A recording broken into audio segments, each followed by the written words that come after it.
Hello दोस्तों, मैं YouTube में आप सभी का स्वागत है।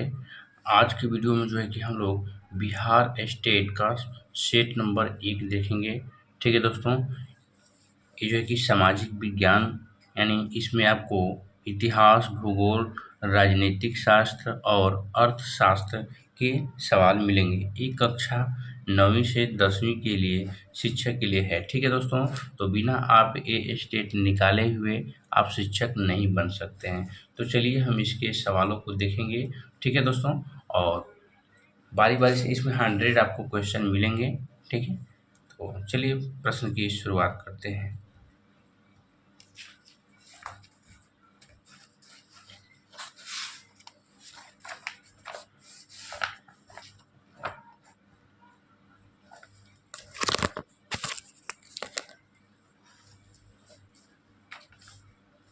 सवाल नंबर 1 है, हल्के और तेज चलने वाले जहाज कैरावल को किसने बनाया था? तो दोस्तों इसका सही जवाब हो जाएगा पुर्तगालियों ने।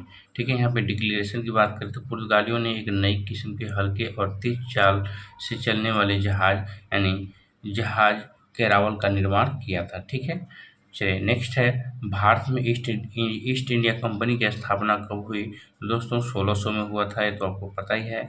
ठीक है, भारत में अंग्रेजी यानी अंग्रेजों का आगमन डचों के बाद हुआ। हालांकि इस ईस्ट इंडिया कंपनी की स्थापना डच ईस्ट इंडिया कंपनी से पहले ही हो चुकी थी। ठीक है दोस्तों, और ईस्ट इंडिया कंपनी की स्थापना 1599 ईस्वी में हुआ था। इंग्लैंड की महारानी जो है कि एलिजाबेथ प्रथम ने 31 दिसंबर 1600 में एक आज्ञा पत्र द्वारा इसे 15 वर्षों के लिए पृथ्वी यानी पूर्वी देशों के साथ व्यापार करने का एक अधिकार प्रदान किया। चलिए नेक्स्ट क्वेश्चन देखते हैं।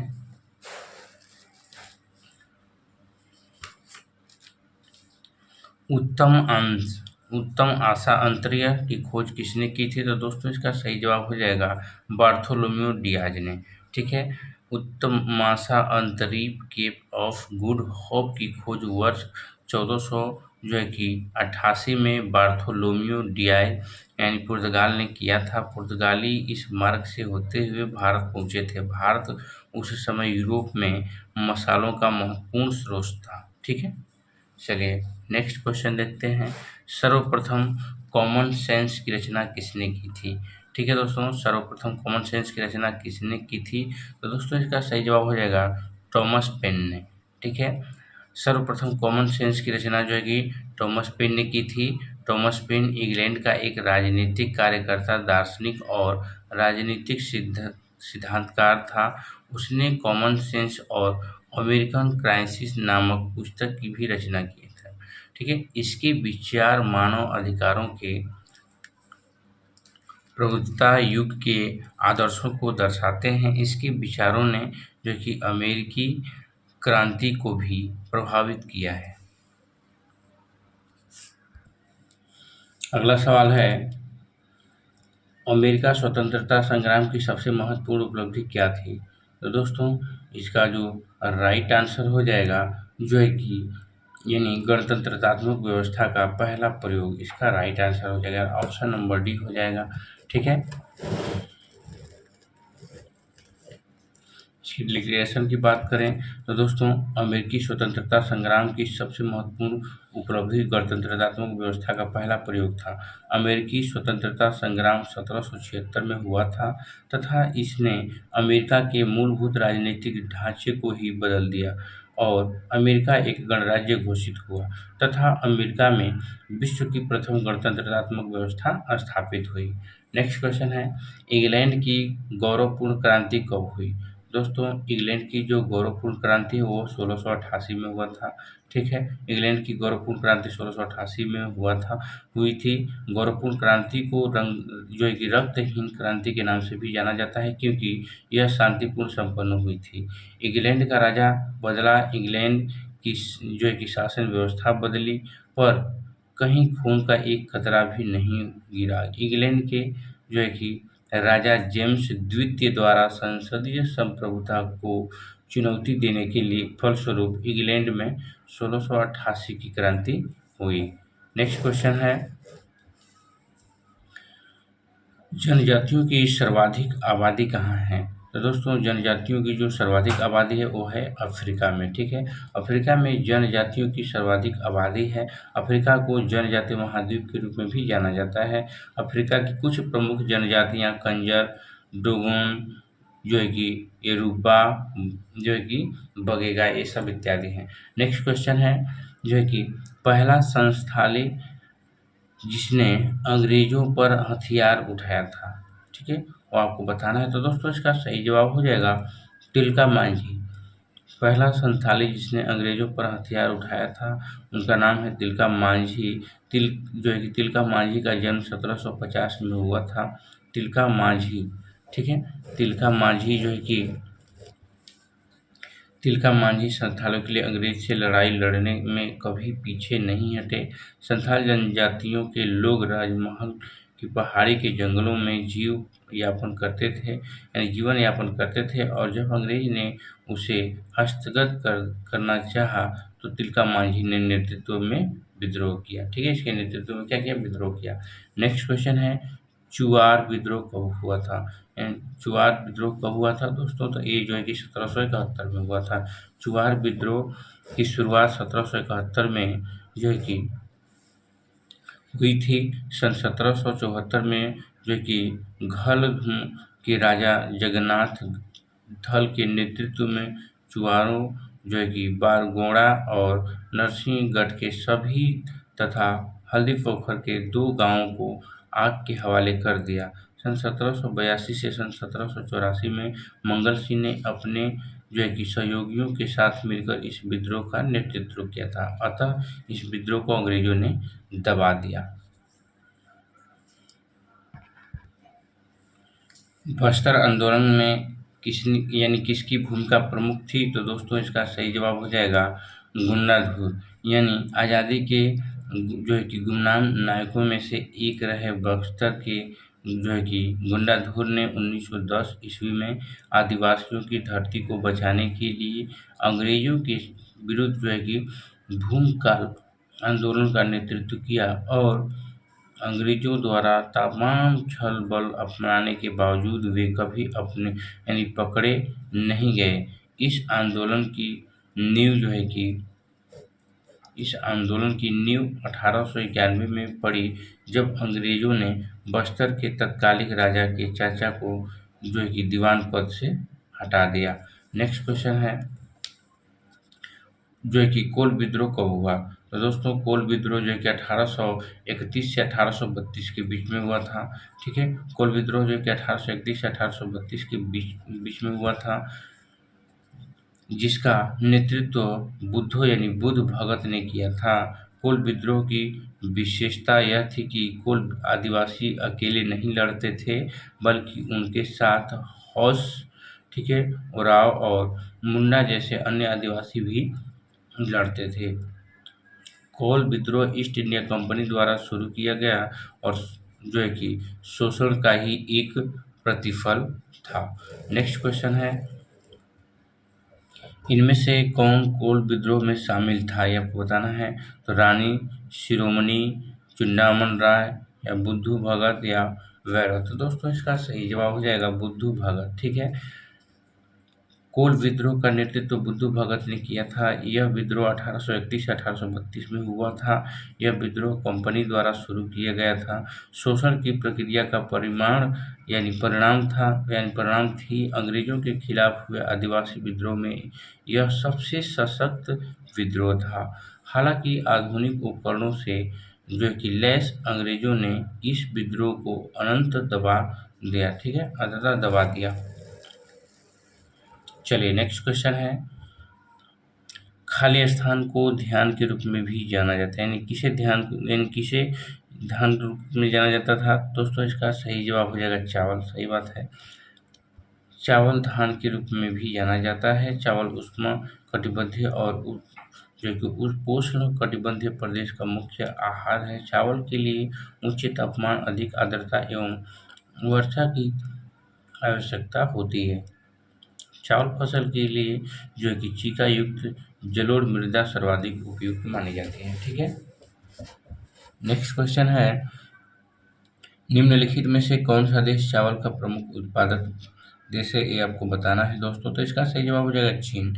ठीक है, चीन जो है कि भारत का यानी चीन जो है कि विश्व का प्रमुख चावल उत्पादक देश है। विश्व के 3 सर्वाधिक चावल उत्पादक देशों का इस प्रकार है, चीन के बाद भारत है, उसके बाद है बांग्लादेश। ठीक है दोस्तों, दूसरे नंबर पर भारत है, तीसरे नंबर पे बांग्लादेश है। चलिए नेक्स्ट क्वेश्चन देखते हैं।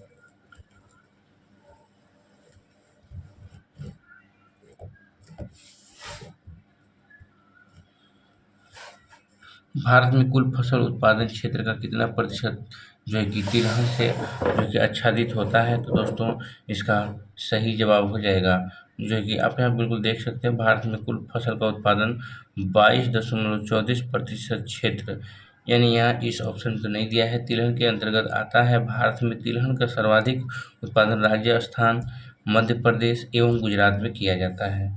ठीक है, इसमें इस विकल्प में नहीं है। चलिए नेक्स्ट क्वेश्चन है, निम्नलिखित में से कौन खरीफ फसलों का उदाहरण है? खरीफ फसल आपको बताना है दोस्तों। तो चावल हो गया, चना हो गया, गेहूँ हो गया, मटर। देखिए, गेहूँ, चना, मटर ये तो आपको पता है कि रबी फसल है, और इसमें सबसे डिफरेंट क्या है? चावल। तो चावल हमारा खरीफ फसल हो जाएगा। ठीक है, चलिए नेक्स्ट क्वेश्चन देखते हैं। निम्नलिखित में से कौन कृषि की एक प्रणाली का वर्णन करता है जहां एक बड़े क्षेत्र में एक ही फसल उगाई जाती है? दोस्तों इसका सही जवाब हो जाएगा जो कि वृक्षारोपण कृषि।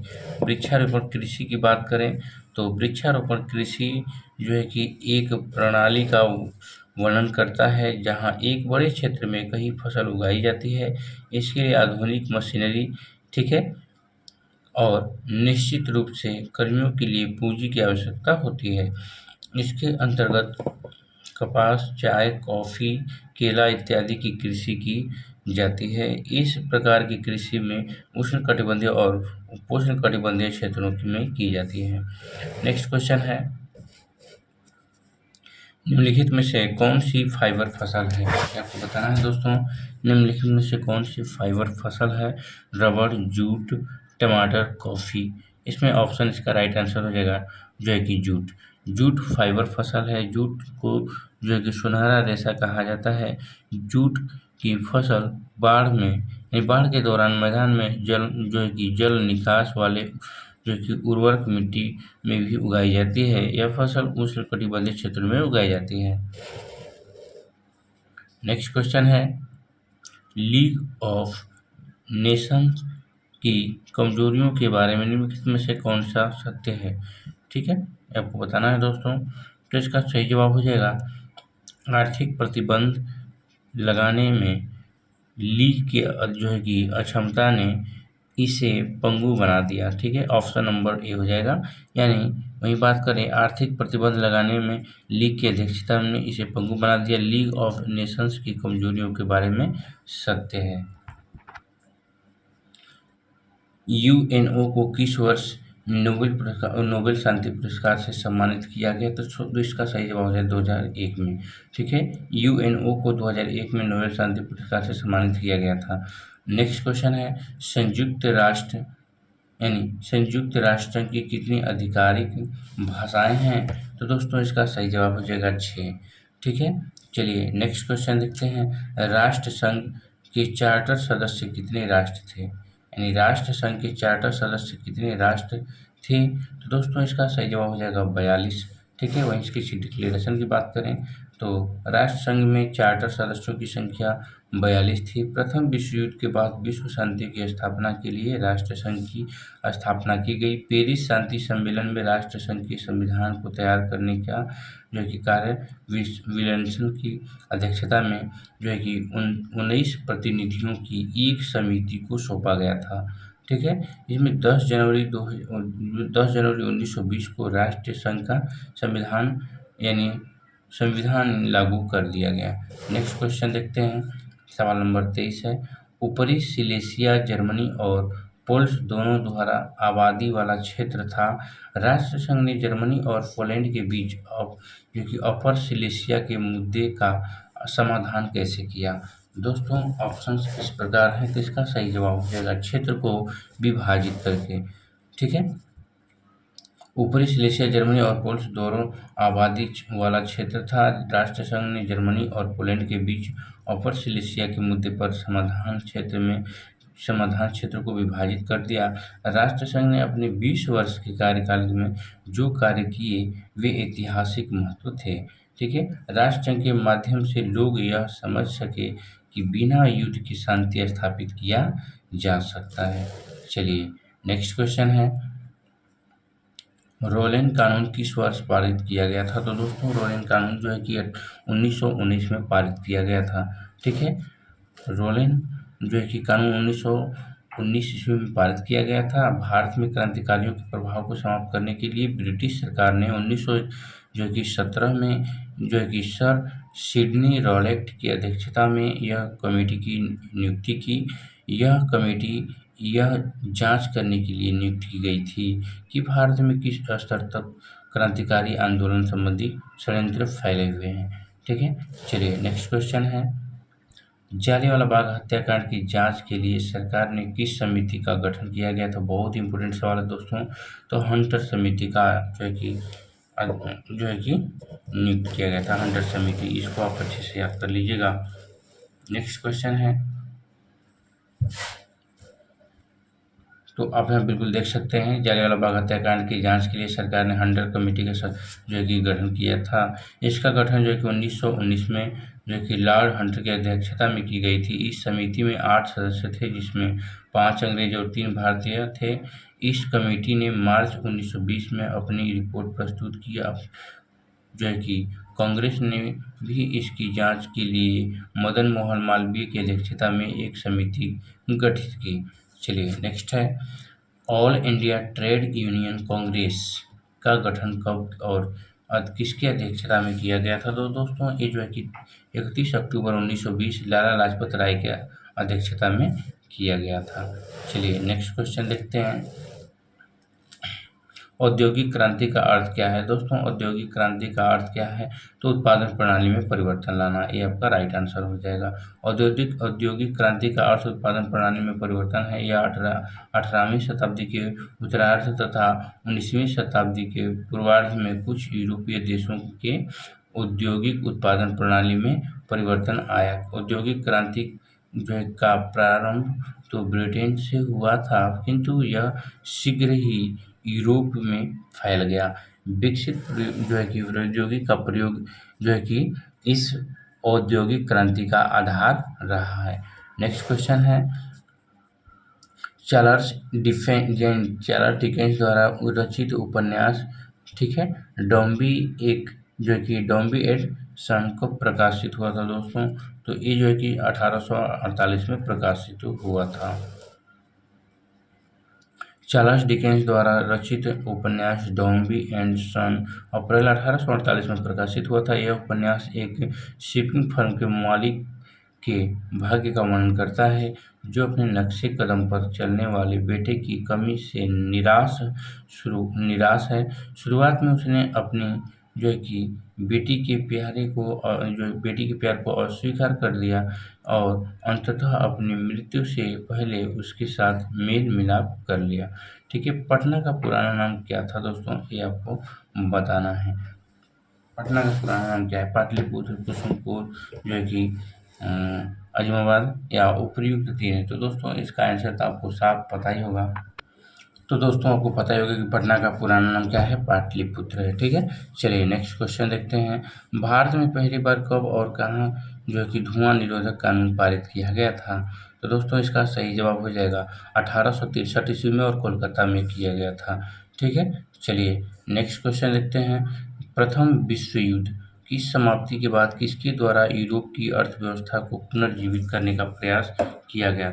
ठीक है दोस्तों, तो इसका राइट आंसर हो जाएगा जो है कि अमेरिका। अगर बात करें दोस्तों इसके रिलेशन की, तो प्रथम विश्व युद्ध की समाप्ति के बाद अमेरिका द्वारा यूरोप की अर्थव्यवस्था को पुनर्जीवित करने का प्रयास किया गया। प्रथम विश्व युद्ध के बाद पूरा यूरोप आर्थिक रूप से टूट चुका था, ठीक है, तथा महंगाई एवं बेरोजगारी चरम सीमा पर चली गई थी। ऐसे समय में अमेरिका ने यूरोप देशों को सहारा दिया तथा वहाँ कई आर्थिक योजनाओं का क्रियान्वयन किया, ठीक है। नेक्स्ट क्वेश्चन है, सार्क का मुख्यालय कहाँ है दोस्तों? सार्क का मुख्यालय कहाँ है? तो इसका सही जवाब हो जाएगा काठमांडू। दक्षिण एशियाई क्षेत्रों सहयोग संघ सार्क की स्थापना 8 दिसंबर 1985 को हुई थी। संघ का सचिवालय मुख्यालय 17 जनवरी 1987 को काठमांडू, नेपाल में स्थापित किया गया था। वर्तमान में सार्क के 8 सदस्य देश अफगानिस्तान, बांग्लादेश, भूटान, भारत, मालदीव, नेपाल, पाकिस्तान और श्रीलंका हैं। सार्क का मुख्य उद्देश्य दक्षिण एशिया के लोगों के कल्याण को बढ़ावा देना है। इसकी स्थापना के समय जो है कि इसमें 7 सदस्य देश थे, ठीक है। वर्ष 2007 में अफगानिस्तान सार्क का 8वां सदस्य बना। चलिए नेक्स्ट क्वेश्चन है,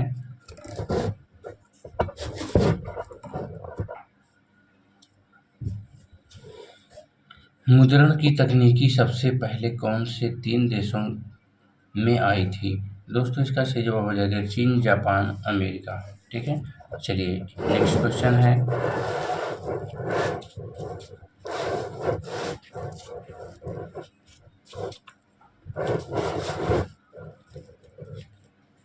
भारत का कुल क्षेत्रफल लाख वर्ग किलोमीटर में है, कितना है आपको बताना है दोस्तों। तो इसका सही जवाब हो जाएगा 32.8, ठीक है, 32.8 लाख वर्ग किलोमीटर है।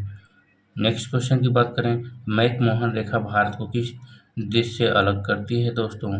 तो जो मैकमोहन जो रेखा है वो जो है कि चीन और भारत को अलग करते हैं, यानी चीन और भारत के बीच में खींची गई है। मैकमोहन रेखा को चीन से अलग करती है। रेड क्लिफ रेखा भारत और पाकिस्तान के बीच में, यानी बीच में सीमा निर्धारित की करती है, ठीक है। नेक्स्ट क्वेश्चन है, धुआंधार जलप्रपात किस नदी पर स्थित है? ये आपको बताना है दोस्तों। नर्मदा है, ताप्ती है, महानदी है या गोदावरी है? दोस्तों इसका सही जवाब हो जाएगा जो है कि नर्मदा। नेक्स्ट क्वेश्चन है, धुआंधार जलप्रपात नर्मदा यानी इसकी डिक्लेरेशन की बात करें तो धुआंधार जलप्रपात नर्मदा, ठीक है, नदी पर स्थित नर्मदा नदी जो कि अमरकंटक पठार के पश्चिमी पार्श्व के लगभग 1057 मीटर की ऊंचाई से निकलती है। दक्षिण में जो कि सातपुड़ा और उत्तर में विंध्याचल के मध्य एवं जो है कि वृंश घाटी से बहती हैं। नेक्स्ट क्वेश्चन है, निम्नलिखित में से किस नदी का उद्गम अमरकंटक नदी है? दोस्तों ऑप्शंस हैं नर्मदा, ताप्ती, सोन, जोहिला, ठीक है। तो इसका सही जवाब हो जाएगा तापी। इसकी डिटेल्स की बात करें तो तापी नदी का उद्गम जो कि अमरकंटक नहीं है, तापी नदी मध्य प्रदेश में बैतूल जिले में जो है कि मुल्ताई से निकलती है। यह 714 यानी माफ कीजिएगा 724 किलोमीटर लंबी है, ठीक है। नेक्स्ट क्वेश्चन है, सर्वप्रथम मानसून, ठीक है, शब्द किस देश के नाविकों द्वारा प्रयोग किया गया? भारत, अरब, यूनान, चीन, ठीक है दोस्तों। तो इसका सही जवाब हो जाएगा अरब। वहीं इसकी डिटेल्स की बात करें तो सर्वप्रथम यानी यहाँ पे अगला सवाल है, सर्वप्रथम मानसून शब्द किस देश के नाविकों द्वारा प्रयोग किया गया? दोस्तों इसका सही जवाब हो जाएगा अरब। सर्वप्रथम मानसून शब्द अरब के यानी अरब देश के नाविकों द्वारा प्रयोग किया गया था। भारत आने वाले अरब नाविकों ने सबसे पहले मानसून परिघटना पर ध्यान दिया था, जो कि पवन तंत्र की दिशा उलट जाने के कारण उन्हें लाभ हुआ। मानसून का प्रभाव उष्णकटिबंधीय क्षेत्रों में लगभग 20 डिग्री दक्षिण के बीच रहता था, ठीक है दोस्तों। चलिए नेक्स्ट क्वेश्चन है, इनमें से किस राज्य में मैंग्रोव वन पाए जाते हैं? मैंग्रोव वन पाए जाते हैं दोस्तों आपको बताना है। तो इसका सही जवाब हो जाएगा पश्चिम बंगाल। इसकी डिटेल्स की बात करें तो पश्चिम बंगाल में मैंग्रोव वन पाए जाते हैं। मैंग्रोव वन जो है कि तटवर्तीय क्षेत्र में जहाँ ज्वार भाटा आते हैं की सबसे महत्वपूर्ण वनस्पति है। गंगा, ब्रह्मपुत्र, महानदी, गोदावरी, कृष्णा तथा कावेरी नदियों के जो है कि डेल्टा भाग में यह वनस्पति मिलती है, ठीक है। तो दोस्तों नेक्स्ट क्वेश्चन देखते हैं 40, इनमें से कौन सा वृक्ष पर्वतीय वन में पाया जाता है? ठीक है। तो दोस्तों इसका सही जवाब हो जाएगा जो कि चेस्टन यानी ठीक है चेस्ट नट। यही इसकी बात करें इसकी डिटेल्स की, तो चेस्टन्स के वृक्ष पर्वतीय वन में पाए जाते हैं। पर्वतीय क्षेत्रों में 1000 मीटर से 2000 मीटर तक की ऊंचाई वाले क्षेत्रों में आर्द्र शीतोष्ण कटिबंधीय वन पाए जाते हैं। इनमें जो है कि चौड़ी पत्ती वाले ओक तथा चेस्टनट जैसे वृक्षों की प्रधानता होती है। नेक्स्ट है कि दाची ग्राम जो जम्मू कश्मीर में स्थित है वह क्या है। ठीक है दोस्तों, ऑप्शंस इस प्रकार है, तो इसका सही जवाब हो जाएगा राष्ट्रीय उद्यान। यहीं इसकी डिटेल्स की बात करें तो दाची ग्राम जो जम्मू कश्मीर में स्थित है। ठीक है, ये पूछ भी सकता है जम्मू का कहाँ स्थित है, जो कि दाची ग्राम कहाँ स्थित है तो जम्मू कश्मीर में स्थित है। राष्ट्रीय उद्यान में इसका क्षेत्रफल 141 वर्ग किलोमीटर है। दाची ग्राम को 1981 में राष्ट्रीय उद्यान घोषित किया गया। इस पार्क को ठीक है हंगुल या कश्मीर हिरण के लिए जाना जाता है। ठीक है, नेक्स्ट है भारत के किस राज्य में सर्वाधिक जन घनत्व है। दोस्तों पश्चिम बंगाल, बिहार, महाराष्ट्र, केरल। तो दोस्तों इसका सही जवाब हो जाएगा बिहार। वर्ष 2011 की जनगणना के ठीक है आंकड़ों के अनुसार माने तो सर्वाधिक जनसंख्या घनत्व वाला जो है कि राज्य बिहार बन गया है, क्योंकि 1106 व्यक्ति प्रति वर्ग किलोमीटर बिहार राज्य में हैं। अन्य 4 शीर्ष जो है कि जन घनत्व वाले राज्य पश्चिम बंगाल यानी 1088 यानी माफ कीजिएगा 1028, केरल 860, उत्तर प्रदेश 829 और हरियाणा में 573 हैं। भारत का जनघनत्व 382 व्यक्ति प्रति किलोमीटर है। देखिए चलिए नेक्स्ट क्वेश्चन है, किस वर्ष को जनसांख्यिकी जो है कि विभाजक वर्ष के रूप में जाना जाता है, यानी किस वर्ष को जनसांख्यिकी विभाजक के रूप में जाना जाता है। दोस्तों ऑप्शंस हैं इस प्रकार, तो इसका सही जवाब हो जाएगा 1921। यहीं इसकी डिटेल्स की बात करें तो दोस्तों जनसंख्या विभाजक वर्ष के रूप में वर्ष 1921 को जाना जाता है। 1911 से 1921 के दशक में जनसंख्या में ह्रास ठीक है जो है कि -0.31% की स्थिति आई, जिसका कारण अकाल एवं महामारियों का प्रकोप था, जिसके चलते मृत्यु दर अधिक हो गई। नेक्स्ट क्वेश्चन है, ब्रह्मपुत्र नदी को बांग्लादेश में किस नाम से जाना जाता है। तो दोस्तों इसका सही जवाब हो जाएगा जमुना। ब्रह्मपुत्र नदी को बांग्लादेश में जमुना के नाम से जाना जाता है। ब्रह्मपुत्र नदी तिब्बत की जो है कि मानसरोवर झील के पूर्व से निकलती है। तिब्बत में इसे जो है कि सागम्पो के नाम से भी जाना जाता है। दिहांग, दिबांग, लोहित, केनुला इसकी प्रमुख सहायक नदियां हैं। ठीक है, चलिए नेक्स्ट क्वेश्चन है, भूटान के क्षेत्रफल का कितना प्रतिशत जो है कि वनाच्छादित है। ठीक है, तो दोस्तों इसका सही जवाब हो जाएगा 70%। यही इसकी डिटेल्स की बात करें तो भूटान के क्षेत्रफल का लगभग 70% वनाच्छादित। भूटान लैंड ऑफ जो है कि थंडरबोल्ट उपनाम से प्रसिद्ध है। भूटान की राजधानी थिम्पू है, जो टोस जो है कि संकोश, वांगचू जो है कुलोंग तथा निकी यहाँ की प्रमुख सहायक नदियाँ हैं। नेक्स्ट क्वेश्चन है, माउंट एवरेस्ट की ऊंचाई कितनी है। दोस्तों तो ये आपको पता होना चाहिए कि माउंट एवरेस्ट की जो ऊंचाई है ये 8848 मीटर है। चलिए नेक्स्ट क्वेश्चन देख लेते हैं,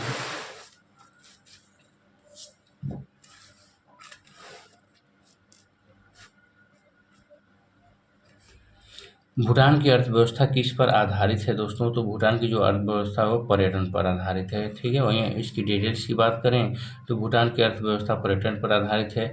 ठीक है, भूटान में पर्यटन राजस्व 1995 में ठीक है 5.00 मिलियन अमेरिकन डॉलर या सकल राष्ट्रीय उत्पादन का 1.7% था। ठीक है, 26 साल के अंदर देश की पर्यटन पर निर्भरता काफ़ी बढ़ गई। वर्ष 2019 में पर्यटन राजस्व ठीक है 120.00 जो है कि मिलियन था, जो सकल राष्ट्रीय उत्पाद का 4.7% था। नेक्स्ट, 1 सेंटीमीटर बराबर 1 किलोमीटर के लिए सही प्रतिनिधि भिन्न क्या होगा? ठीक है दोस्तों, तो इसका सही जवाब हो जाएगा 1 अनुपात। ठीक है, 1 अनुपात, यानी यहाँ पे आपको दिया गया है, क्या दिया है, सैकड़ा, हजार, 10,000, लाख, यानी 1 अनुपात 1 लाख। ठीक है, इसका राइट आंसर हो जाएगा। चलिए नेक्स्ट क्वेश्चन देखते हैं। पृथ्वी पर यानी पृथ्वी पर के नदी, पहाड़, समुद्र को प्रदर्शित करने वाले मानचित्र क्या कहलाते हैं दोस्तों? तो इसका सही जवाब हो जाएगा भौतिक मानचित्र। ठीक है, पृथ्वी के नदी, पहाड़, समुद्र को प्रदर्शित करने वाले मानचित्र भौतिक मानचित्र कहलाते हैं। भौतिक मानचित्र पर प्राकृतिक लक्षणों जैसे पर्वत, मैदान, पठारों, जलवायु के जो है कि तत्वों तथा वनस्पतियों इत्यादि को दर्शाता है। ठीक है, चलिए नेक्स्ट क्वेश्चन है। विकास की स्थिति के आधार पर संसाधनों को खालिस्तान के रूप में वर्गीकृत किया गया है। संभावित, विकसित, या स्टॉक, रिजर्व, या उपर्युक्त सभी। ठीक है दोस्तों, तो इसका सही जवाब हो जाएगा उपर्युक्त सभी हो जाएगा इसका राइट आंसर। ठीक है, चलिए नेक्स्ट क्वेश्चन देखते हैं। झारखंड, छत्तीसगढ़ और मध्य प्रदेश राज्य खनिजों और खालिस्तान यानी किसके जमा में समृद्ध है, ये आपको बताना है दोस्तों। तो इसका सही जवाब हो जाएगा कोयला। आपको पता है कि झारखंड, छत्तीसगढ़ और मध्य प्रदेश में भरपूर मात्रा में कोयला का उत्पादन होता है। ठीक है, चलिए नेक्स्ट क्वेश्चन है। यहाँ पे सवाल नंबर आपको 52 मिलेंगे। शुद्ध बोए गए क्षेत्र का पर्यटन, ठीक है, पैटर्न एक राज्य से दूसरे राज्य में बहुत भिन्न होता है। यह खालिस्तान में कुल क्षेत्रफल का 80% से अधिक है। दोस्तों, ऑप्शंस दिया हुआ है मध्य प्रदेश, असम, राजस्थान, पंजाब। तो इसका राइट आंसर हो जाएगा ऑप्शन नंबर डी। यानी इसकी डिटेल्स की बात करें तो शुद्ध बोए गए क्षेत्र का पैटर्न एक राज्य से दूसरे राज्य में बहुत भिन्न है। यह पंजाब में कुल क्षेत्रफल का 80% से अधिक है। ठीक है, चलिए नेक्स्ट क्वेश्चन है। SSQ, ठीक है, 3181 निम्नलिखित में से कौन भारत में वाणिज्यिक फसल है? ठीक है दोस्तों, सरसों, तंबाकू, जूट, उपर्युक्त सभी। तो दोस्तों इसका सही जवाब हो जाएगा उपर्युक्त सभी। ठीक है, चलिए नेक्स्ट क्वेश्चन देखते हैं। सवाल नंबर 54 यहाँ पे स्क्रीन पे आपके सामने है। निया के पानी की कुल मात्रा का 96.5% के रूप में मौजूद है और केवल 2.5% खाली स्थान के रूप में मौजूद है। ठीक है दोस्तों, ये आपको बताना है। अगला सवाल है जो है कि निया के पानी की कुल मात्रा 96.5% खाली स्थान के रूप में मौजूद है और केवल 2.5% खाली स्थान के रूप में मौजूद है। ठीक है दोस्तों, इसका सही जवाब हो जाएगा महासागर मीठे पानी। ठीक है, अगर इसकी डिटेल्स की बात करें तो दुनिया के पानी का कुल मात्रा का 96.5% महासागर के रूप में मौजूद है और केवल 2.5% मीठे पानी के रूप में मौजूद है। इसका 70% भाग बर्फ की चादरों और हिमानियों के रूप में माना जाता है। ठीक है, चलिए नेक्स्ट क्वेश्चन है। सवाल नंबर 55। पृथ्वी की सतह का कितना हिस्सा पानी से ढका हुआ है, ये आपको बताना है दोस्तों। एक यहाँ पे ऑप्शंस के रूप में दिया है, तो इसका सही जवाब हो जाएगा 3/4। पृथ्वी की सतह का 3/4 हिस्सा पानी से ढका हुआ है। पृथ्वी पर पाए जाने वाले जल की 71% भाग महासागरों में पाया जाता है। नेक्स्ट क्वेश्चन है सवाल नंबर 56। पानी का कमी यानी पानी का कमी क्या है? तो दोस्तों इसका ऑप्शन इस प्रकार आपको दिया हुआ है। ठीक है, आप यहाँ बिल्कुल देख लीजिए। ऑप्शन इस प्रकार यहाँ पे दिया हुआ है दोस्तों। तो इसका सही जवाब हो जाएगा पानी की कमी एक क्षेत्र के भीतर पानी के उपयोग की मांगों को पूरी करने के लिए पर्याप्त उपलब्ध ताजे पानी से संसाधनों की कमी। ठीक है दोस्तों, चलिए नेक्स्ट सवाल है स्क्रीन पे आपके सामने। सवाल नंबर 57। निम्नलिखित में से कौन सा राज्य तेल का सबसे पुराना उत्पादक है? ठीक है दोस्तों, अरुणाचल प्रदेश, असम, आंध्र प्रदेश, गुजरात। तो दोस्तों इसका सही जवाब हो जाएगा जो है कि असम। ठीक है, चलिए इसके नेक्स्ट क्वेश्चन को देखते हैं।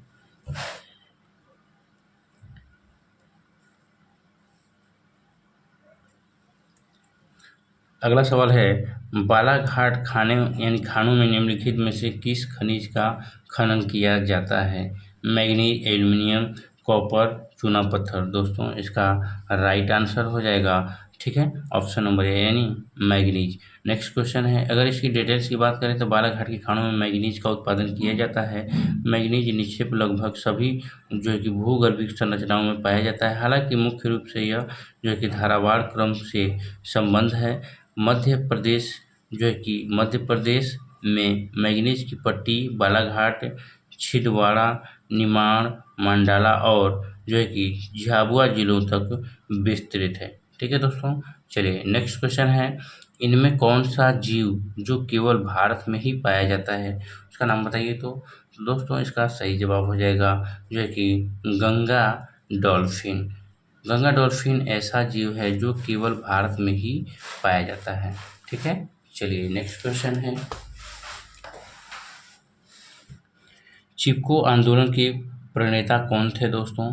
तो चिपको आंदोलन के प्रणेता थे सुंदरलाल बहुगुणा। चिपको आंदोलन के प्रणेता सुंदरलाल बहुगुणा हैं। यह आंदोलन जो है कि 1973 में उत्तराखंड के जो है कि चमोली जिले से शुरू हुआ था। वे लोग वृक्षों को काटने से बचाने के लिए पेड़ों के चारों तरफ मानवीय घेरा बना लेते थे। ठीक है, चलिए नेक्स्ट क्वेश्चन है, किस राज्य में खनिज तेल का विशाल भंडार स्थित है। तो दोस्तों इसका सही जवाब हो जाएगा असम। नेक्स्ट क्वेश्चन है, असम राज्य में खनिज तेल का भंडार स्थित है।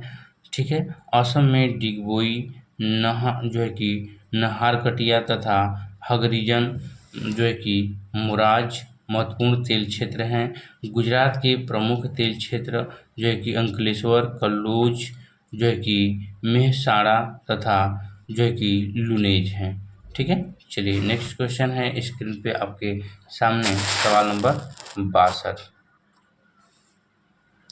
सिगरौली किस राज्य का सबसे बड़ा कोयला क्षेत्र है। तो दोस्तों झारखंड, उड़ीसा, मध्य प्रदेश, कर्नाटक। तो इसका राइट आंसर हो जाएगा मध्य प्रदेश। ठीक है, सिगरौली मध्य प्रदेश राज्य का सबसे बड़ा कोयला क्षेत्र का उत्पादन है। भारत में सर्वाधिक महत्वपूर्ण गोंडवाना कोयला क्षेत्र दामोदर घाटी में स्थित है। भारत में कोयला जो है कि निक्षेपों का लगभग 80% भाग जो है कि बिटुमिनस प्रकार का गैर कोकारी श्रेणी का है। ठीक है, नेक्स्ट क्वेश्चन है, निम्नलिखित में से कौन उद्योग कृषि पर आधारित नहीं है।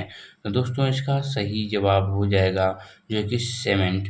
ठीक है, चलिए नेक्स्ट क्वेश्चन देखते हैं, सवाल नंबर 64 स्क्रीन पे आपके सामने है।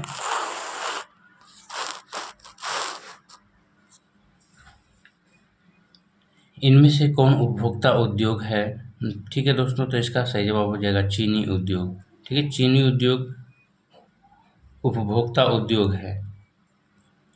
अन्य उपभोक्ता उद्योग जो है कि दंत मंजन का जो है कि कांगल, पंखे, सिलाई मशीन इत्यादि हैं। ठीक है, नेक्स्ट क्वेश्चन है, भारत का सर्वाधिक विदेशी व्यापार किस मार्ग द्वारा होता है। तो दोस्तों इसका सही जवाब हो जाएगा समुद्री मार्ग द्वारा। नेक्स्ट क्वेश्चन है, भारत में सर्वाधिक विदेशी व्यापार समुद्री मार्ग द्वारा होता है।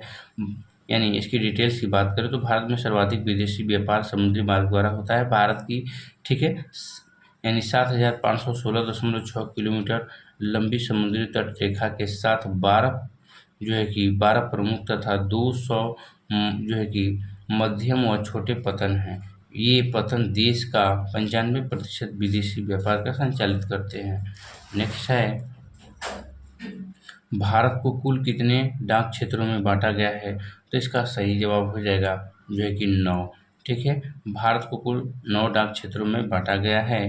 भारत का डाक संचार तथा तंत्र विश्व का वृहत्तम है। यह पार्सल, निजी पत्र, व्यापार तथा तार आदि को संचालित करता है। ठीक है, नोट यहाँ आयोग द्वारा विकल्प यानी बी सही उत्तर माना गया है, जबकि सही उत्तर विकल्प डी होगा। ठीक है, ऑप्शन नंबर डी इसका राइट आंसर। तो चलिए नेक्स्ट क्वेश्चन है, पूर्वी मध्य रेलवे का मुख्यालय कहाँ है दोस्तों। तो इसका सही जवाब हो जाएगा हाजीपुर है।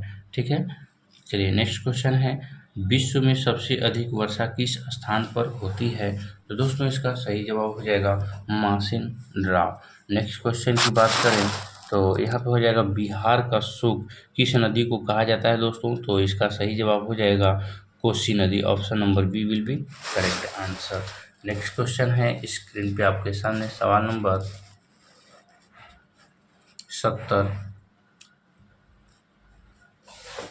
काली मिट्टी का दूसरा नाम क्या है? तो दोस्तों इसका सही जवाब हो जाएगा रेगुर मिट्टी। ठीक है, काली मृदा का दूसरा नाम रेगुर मिट्टी है। काली मृदा कपास की खेती के लिए उचित समझी जाती है और काली कपास मृदा के नाम से भी जानी जाती है। इस प्रकार की मृदा दक्कन पठार क्षेत्रों के पश्चिमी भागों में पाई जाती है। नेक्स्ट क्वेश्चन है, बिहार में सर्वप्रथम नगर निगम की स्थापना कहाँ कहाँ की गई थी? ठीक है, तो दोस्तों इसका सही जवाब हो जाएगा पटना में। ठीक है, यानी बिहार में सर्वप्रथम नगर निगम की स्थापना पटना में की गई थी। इसकी बुनियादी जो है कि नवंबर 1984 में रखी गई थी। तब इसका नाम पटना जो है कि म्यूनिसिपैलिटी था। ठीक है, नेक्स्ट क्वेश्चन है, बिहार राज्य जल विद्युत निगम की स्थापना कब हुई? बिहार राज्य जल विद्युत निगम की स्थापना कब हुई? तो इसका सही जवाब हो जाएगा 1982। नेक्स्ट क्वेश्चन है, बिहार राज्य जल विद्युत निगम की स्थापना 1982 में हुई थी। बिहार राज्य जल विद्युत निगम एक पूर्ण स्वामित्व वाली सरकारी कंपनी के रूप में स्थापित हुई थी। यह बिहार राज्य में जल विद्युत परियोजनाओं की स्थापना, उनके रखरखाव, ऊर्जा के उत्पादन एवं बिक्री में संलग्न थी। नेक्स्ट क्वेश्चन है, जारूजेलेस्की किस देश के राष्ट्रपति थे दोस्तों? ठीक है, तो ये जो है कि पोलैंड के राष्ट्रपति थे। इसकी डिटेल्स की बात करें तो जारूजेलेस्की पोलैंड के राष्ट्रपति थे। पोलैंड का एक सैन्य अधिकारी, राजनेता और तानाशाह थे जिसने पोलिश जनीवादी गणराज्य पर 1981 से लेकर 1900 जो है कि 89 तक पोलैंड के शासक के रूप में कार्य किया है। वह पोलिश जनवादी गणराज्य का 1981 से लेकर 1985 तक प्रधानमंत्री रहा और 1985 से लेकर 1989 तक पोलैंड के राष्ट्रपति के रूप में भी कार्यरत रहा। ठीक है दोस्तों, चलिए नेक्स्ट क्वेश्चन है, गौरवपूर्ण क्रांति किस देश में हुई? तो दोस्तों गौरवपूर्ण क्रांति जो है कि इंग्लैंड में हुई थी। ठीक है, चलिए एक क्रांति का इसकी डिटेल्स की बात करें तो गौरवपूर्ण क्रांति इंग्लैंड में हुई थी। इंग्लैंड की गौरवपूर्ण क्रांति 1688 में हुई थी। गौरवपूर्ण क्रांति की रक्तहीन क्रांति के नाम से भी जाना जाता है क्योंकि यह शांतिपूर्ण संपन्न हुई थी। इंग्लैंड का राजा ठीक है बदला, इंग्लैंड की शासन व्यवस्था बदली पर कहीं खून का एक भी कतरा नहीं गिरा। ठीक है, इस क्रांति के बाद ही ब्रिटेन में संसदीय व्यवस्था की जो है कि बीजारोपण हुआ। चलिए नेक्स्ट क्वेश्चन है, लोकतंत्र की सर्वमान्य परिभाषा दिया गया है, यानी रूस किसने दिया है? तो रूसों ने, जॉन लॉक ने, या अब्राहम लिंकन या प्लेटो ने। तो इसका सही जवाब हो जाएगा अब्राहम लिंकन ने। चलिए नेक्स्ट क्वेश्चन है, सवाल नंबर 76, कम्युनिस्ट शासन व्यवस्था किस देश में है? तो दोस्तों इसका सही जवाब हो जाएगा चीन में। इसकी डिटेल्स की बात करें तो कम्युनिस्ट शासन व्यवस्था उपयुक्त देशों में से चीन में से स्थापित हुई थी। चीन ने 1949 में स्वतंत्रता प्राप्त किया तथा 1949 में ही जो है कि माओ त्से-तुंग के नेतृत्व में वहाँ कम्युनिस्ट शासन व्यवस्था की स्थापना हुई। चीन के पहले सोवियत संघ के रूप में जो है कि 1919 ईस्वी में ही कम्युनिस्ट शासन व्यवस्था की स्थापना हो चुकी थी, जो कि विश्व की पहली कम्युनिस्ट शासन व्यवस्था थी। ठीक है, चलिए नेक्स्ट क्वेश्चन है, भारत में एक संक्रमणीय मत पद्धति से चुनाव किसका होता है? तो दोस्तों जो ऑप्शन है इस प्रकार आपके सामने, तो इसका सही जवाब हो जाएगा भारतीय राष्ट्रपति का। ठीक है, चलिए नेक्स्ट क्वेश्चन है, अपने सभी नागरिकों को समान मताधिकार प्रदान करने वाला पहला देश कौन सा है? तो दोस्तों इसका सही जवाब हो जाएगा न्यूजीलैंड। ठीक है, न्यूजीलैंड 1893 में सभी लोगों को समान मतदान का अधिकार देने वाला पहला देश बना।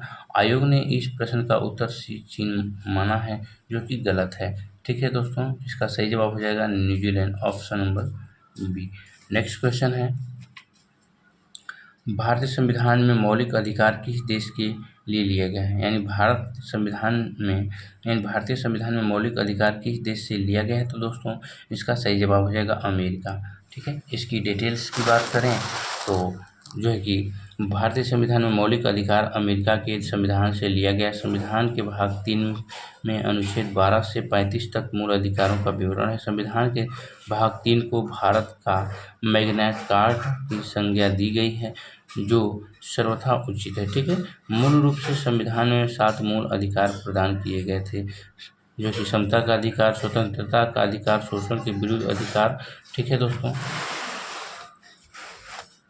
और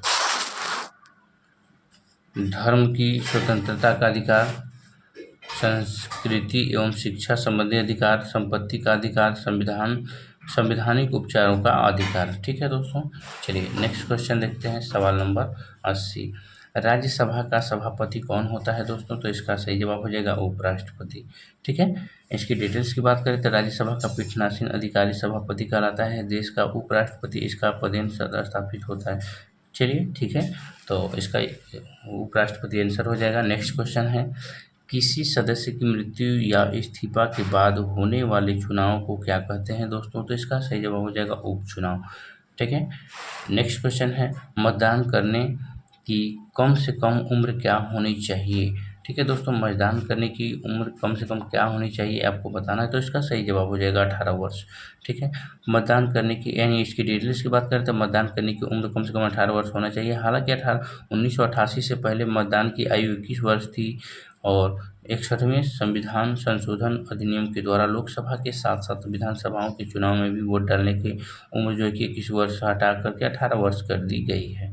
ठीक है, चलिए नेक्स्ट क्वेश्चन देखते हैं, सवाल नंबर 83।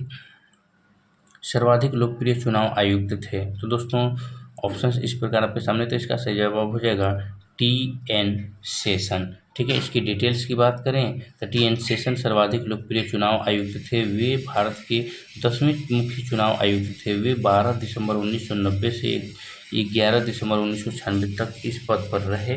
वे अपने कार्यकाल के दौरान उन्होंने राष्ट्रीय यानी भारतीय चुनाव प्रणाली में कई बदलाव किए। मतदाता पहचान पत्र की शुरुआत भी भारत में उन्हीं के द्वारा की गई थी। वर्ष 1996 में उन्हें रैन मैगसेसे अवार्ड से सम्मानित किया गया था। चलिए नेक्स्ट क्वेश्चन है स्क्रीन पे आपके सामने, सवाल नंबर 84। बिहार बंगाल से कब अलग हुआ? दोस्तों बहुत ही प्यारा सा जवाब है इसका।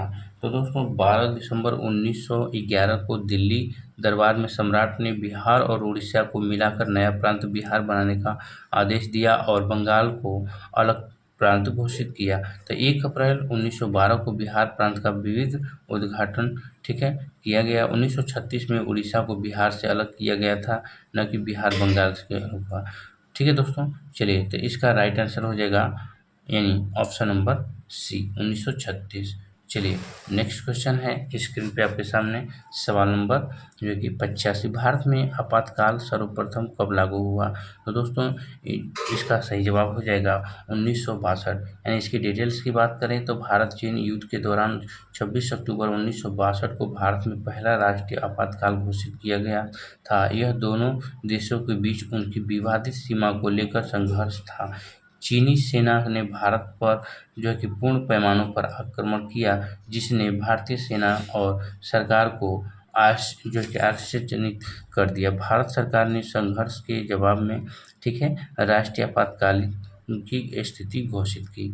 चलिए नेक्स्ट क्वेश्चन है, अमेरिका में राज्यसभा को क्या कहा जाता है? तो दोस्तों इसका सही जवाब हो जाएगा सीनेट कहा जाता है। ठीक है, सीनेट। चलिए नेक्स्ट क्वेश्चन है 87। भारत के संविधान में निम्नलिखित में से कौन सी समानता के अधिकार में शामिल नहीं है? ठीक है दोस्तों, तो शामिल नहीं है तो इसका सही जवाब हो जाएगा आर्थिक बराबरी। ठीक है, चलिए नेक्स्ट क्वेश्चन देखते हैं 88 स्क्रीन पे आपके सामने।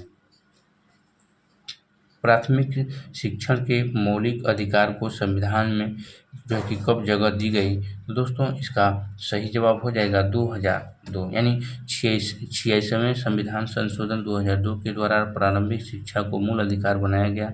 नए अनुच्छेद 21 क में ठीक है घोषणा की गई कि राज्यों को 6 से 14 वर्ष तक के बच्चों के लिए निःशुल्क प्रारंभिक शिक्षा की व्यवस्था करनी चाहिए। नेक्स्ट क्वेश्चन है जो है कि निम्नलिखित में से भारत के लिए कौन सा कथन सही है दोस्तों?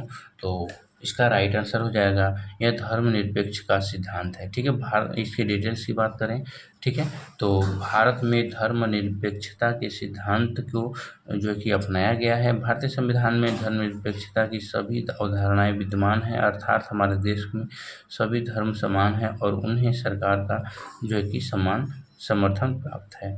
धर्मनिरपेक्षता शब्द को जो है कि 42वें संविधान संशोधन अधिनियम 1976 द्वारा जोड़ा गया है। नेक्स्ट क्वेश्चन है 90 स्क्रीन पे आपके सामने।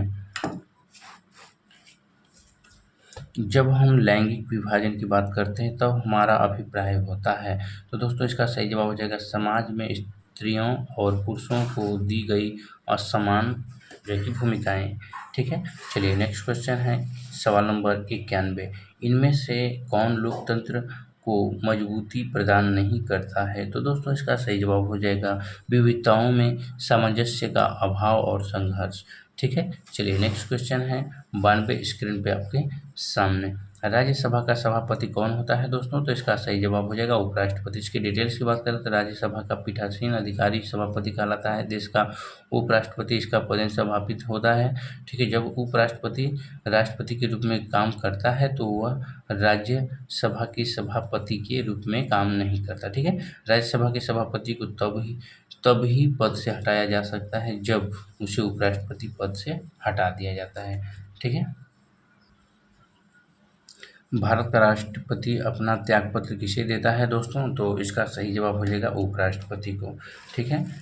चलिए नेक्स्ट क्वेश्चन इसकी थोड़ा डिटेल जान लेते हैं। भारत का राष्ट्रपति अपना त्यागपत्र उपराष्ट्रपति को देता है। राष्ट्रपति का कार्यकाल 5 वर्ष का होता है। यह पुनः निर्वाचन के लिए पात्र होता है। वर्तमान राष्ट्रपति द्रौपदी मुर्मू यानी 15वीं राष्ट्रपति बनी है भारत की। ठीक है? चलिए नेक्स्ट क्वेश्चन है भारत में कौन सी दलीय व्यवस्था है? नेक्स्ट क्वेश्चन है 94। भारत में कौन सी दलीय व्यवस्था जो है कि लागू है दोस्तों? तो इसका सही जवाब हो जाएगा बहुदलीय व्यवस्था। ठीक है? चलिए नेक्स्ट क्वेश्चन है 95 स्क्रीन पे आपके सामने। निम्नलिखित में से कौन सा कार्य राजनीतिक दल का नहीं है दोस्तों? इसका सही जवाब हो जाएगा सामाजिक आर्थिक आंदोलन को भड़काना। इसकी डिटेल्स की बात करें तो राजनीतिक दल की कार्य यानी नंबर 1 में मूलतः राजनीतिक दल राजनीतिक पदों को भरते हैं और राजनीतिक सत्ता का इस्तेमाल करते हैं। नंबर 2 में अधिकांश लोकतांत्रिक देशों को चुनाव राजनीतिक दलों द्वारा खड़ा किए गए उम्मीदवारों के बीच लड़ा जाता है। नेक्स्ट नंबर 3 है सरकार की आलोचना करना, जनमत का निर्माण करना, ठीक है, निर्वाचन में भाग लेना। नेक्स्ट है सामाजिक आर्थिक आंदोलन को भड़काना या राजनीतिक दल का जो है कि कार्य नहीं है, इसलिए उत्तर डी सही है। ठीक है? ऑप्शन नंबर डी इसका राइट आंसर हो जाएगा। चलिए नेक्स्ट क्वेश्चन है 96। भारतीय जनता पार्टी का मुख्य प्रेरक सिद्धांत क्या है? ठीक है दोस्तों, तो इसका सही जवाब हो जाएगा क्रांतिकारी लोकतंत्र। क्रांतिकारी लोकतंत्र। चलिए नेक्स्ट क्वेश्चन है स्क्रीन पर आपके सामने सवाल नंबर 97। लोकतंत्र की उपलब्धि में सबसे अधिक सहायक क्या है? तो दोस्तों इसका सही जवाब हो जाएगा विकास। ठीक है? चलिए नेक्स्ट क्वेश्चन है स्क्रीन पे आपके सामने सवाल नंबर 98। किस आधार पर लोकतंत्र को सर्वोत्तम शासन कहते हैं? ठीक है दोस्तों, ऑप्शंस इस प्रकार है तो इसका सही जवाब हो जाएगा जनमत पर आधारित। ठीक है? आधारित। नेक्स्ट क्वेश्चन है 99। भारतीय लोकतंत्र की कमजोरियों को दूर करने का सर्वश्रेष्ठ उपाय क्या है दोस्तों? तो इसका सही जवाब हो जाएगा सुधारात्मक कानूनों का निर्माण। ठीक है? इसकी डिटेल्स की बात करें तो यहाँ पे भारतीय लोकतंत्र की कमजोरियों को दूर करने का सर्वश्रेष्ठ जो कि उपाय सुधारात्मक कानूनों का निर्माण करना यानी लोकतंत्र की कमजोरियां। ठीक है? कौन कौन सी हैं? चुनाव की प्रक्रिया को भ्रष्ट करना, जो कि रिश्वत लेना और देना। ठीक है? भ्रष्टाचार लोकतंत्र की सबसे बड़ी कमजोरी है। प्रतिनिधि बनाने के लिए चुनाव के दौरान धन व बाहुबल का प्रयोग करना। ठीक है दोस्तों, चलिए ये लास्ट सवाल है, सवाल नंबर 100 को देख लेते हैं। ठीक है? इसमें आपको एक प्रैक्टिस सेट में आपको 100 टोटल क्वेश्चन मिलेंगे। ठीक है दोस्तों, अगर आपको सरकारी शिक्षक बनना है तो बिहार स्टेट, अगर यदि आप बिहार से हैं तो बिहार स्टेट निकालना पड़ेगा। ठीक है?